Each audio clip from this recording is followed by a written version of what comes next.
आशा व्यक्त की कि कोई ऐसा प्रत्यक्ष प्रमाण सामने आवे कि जिससे हमें सिद्ध हो कि परमात्मा कबीर साहब वास्तव में प्रभु हैं।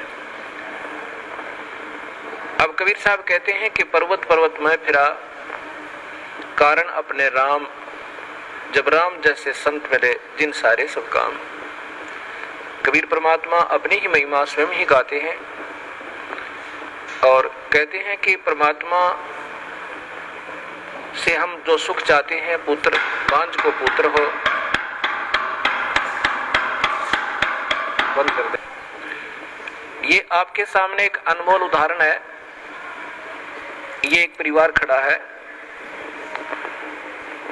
ये जिला रोहतक हरियाणा के गांव चिड़ी के रहने वाले हैं और इस बहन के जो अब देखो सामने, इस बहन की आयु लगभग 57 वर्ष है और साथ में ये नवजात शिशु इनकी गोद में है। ये इनका पुत्र है। पहले ये सामने जो लड़की खड़ी है, ये सामने सुलोचना नाम की लड़की, ये बड़े वाली देखना, इसका नाम सुलोचना है। आपकी कितनी आयु है बेटी? 35 वर्ष। अब इस लड़की की आयु 35 वर्ष हो चुकी है और इसके ये 2 पुत्र और पुत्री हैं। ये पुत्री है इस लड़की की और ये पुत्र है, अर्थात इस बहन की, देखना इसको बड़ी वाली को,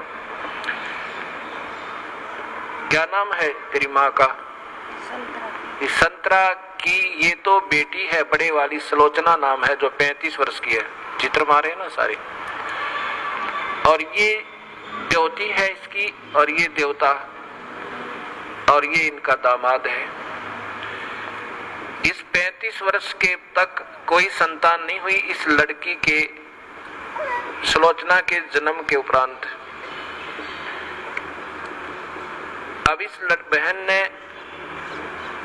एक अपनी बहन का पुत्र भी गोद लिया। जब वो 10 वर्ष का हो गया तो उसकी मृत्यु होगी।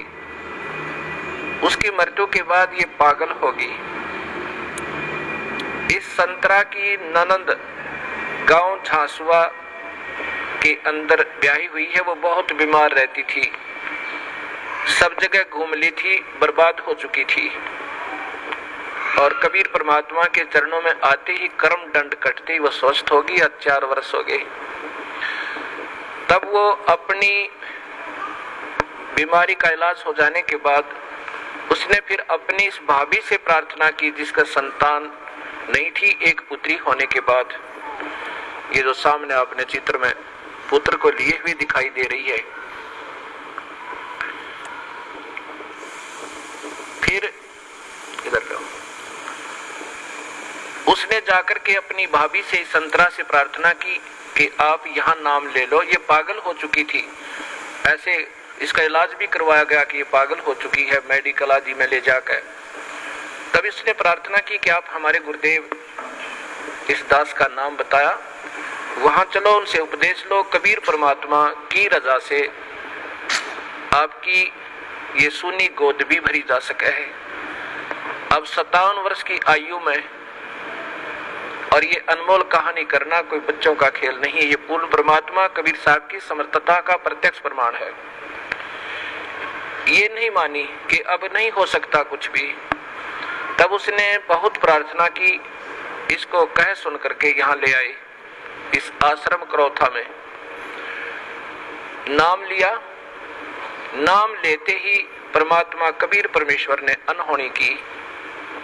ये बांझ को पुत्र दे, कोढ़ी को काया दे, वो प्रभु कहलाता है। ये गर्भ रहा, ये बच्चा परमात्मा ने भेजा अपनी कृपा से। फिर भी इनके मन में शंका पैदा कर दी इन मूर्ख मार्गदर्शकों ने, क्योंकि ये तो बेचारी सौदी में थी नहीं, पागल हो चुकी थी। कहा कि तुम्हारे देवता प्रसन्न हो गए, ये तो ऐसे होना ही था। ये 35 वर्ष तक देवता कहाँ जा रहे थे इनके, यही ये मूर्ख जो मार्गदर्शक कि कहीं तुम्हारी प्रभुता और तुम्हारे ये रोजी रोटी समाप्त ना हो जाए, फिर भी गुमराह करने की चेष्टा की। इनके दिल से यहाँ की आस्था हट गई और फिर अपनी उन्हीं देवी देवताओं के चक्कर में पड़ गई। ये लड़का 14 महीने तक मां के गर्भ से बाहर नहीं आया। सब डॉक्टर पच लिए कि ये लड़का शायद खत्म भी हो जा बालक। फिर वही जिसने इसको नाम दिलाया था, इसकी ननंद, वो गांव गई और उसने कहा कि नादान तूने जुल्म कर दिया, ऐसे प्रमाण प्रत्यक्ष प्रमाण के बाद भी तुम्हारी बुद्धि भ्रष्ट होगी, चलो जाकर माफी मांगे, दोबारा उपदेश ले। तब ये बेचारी यहाँ आई और जो भी उन देवता का दर रखा था वो कुर्डिया बठो क्या ठा गए, नाम लेकर गई, दोबारा माफी मांगी कि मेरे से गलती होगी। तब तीसरे दिन इस लड़के का जन्म हुआ।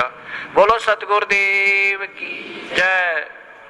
ये सामने आप फिर देखिए इसी पुण्य परिवार को।